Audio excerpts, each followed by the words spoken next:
Hello dears, welcome to the class. നമ്മുടെ രണ്ടാമത്തെ പാഠത്തിൻ്റെ പേരാണ് പൂവ് ചിരിച്ചു. പൂവ് ചിരിച്ചു എന്ന് പറഞ്ഞാൽ പൂവിങ്ങനെ വിടർന്ന് ഭംഗിയായി നിൽക്കുന്നതാണ് അല്ലേ? കണ്ടില്ലേ?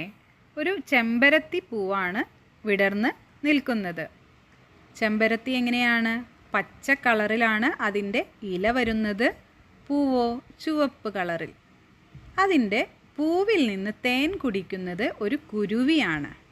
മഴ മാറിയപ്പോഴാണ് പൂവിന് സന്തോഷമായി ചിരിച്ചത്. മഴയുണ്ടെങ്കിൽ പൂ പെട്ടെന്ന് കൊഴിഞ്ഞു പോവും അല്ലേ? കുരുവി കുരുവി വാ ഇതിലേ. അപ്പോൾ ചെടി വിളിക്കുകയാണ് കുരുവിയെ. കുരുവി കുരുവി ഇതിലേ വാ, വന്നിട്ട് തേൻ കുടിക്കൂ എന്ന് പറഞ്ഞ് വിളിക്കുകയാണ്. കണ്ടില്ലേ? കുരുവിയുടെ നിറം ഒറ്റ നിറമല്ല അല്ലേ? കുറേ നിറങ്ങൾ കൂടിച്ചേർന്നതാണ്.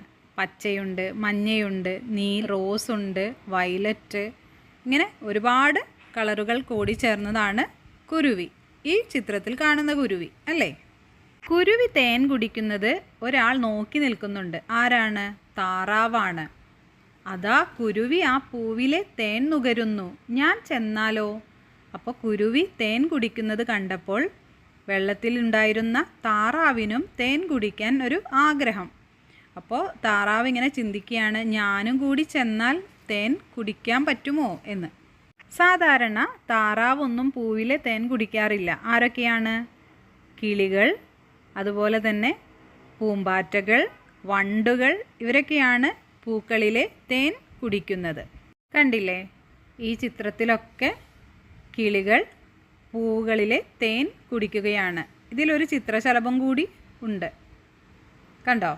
ഇതിലോ വണ്ടുമുണ്ട്, പൂമ്പാറ്റയുമുണ്ട്, ഒരു കിളിയുമുണ്ട്.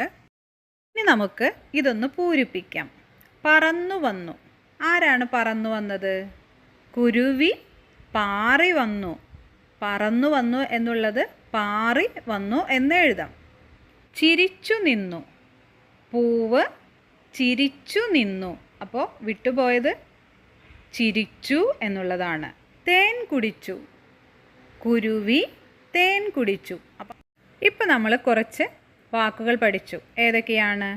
പറന്നു, കുരുവി, തേൻ, കുടിച്ചു, ചിരിച്ചു, താറാവ്. ഇതൊക്കെയാണ് ആ പുതിയ വാക്കുകൾ. അപ്പോൾ എല്ലാവരും എഴുതി പഠിക്കും. നിറം കൊടുക്കാമോ?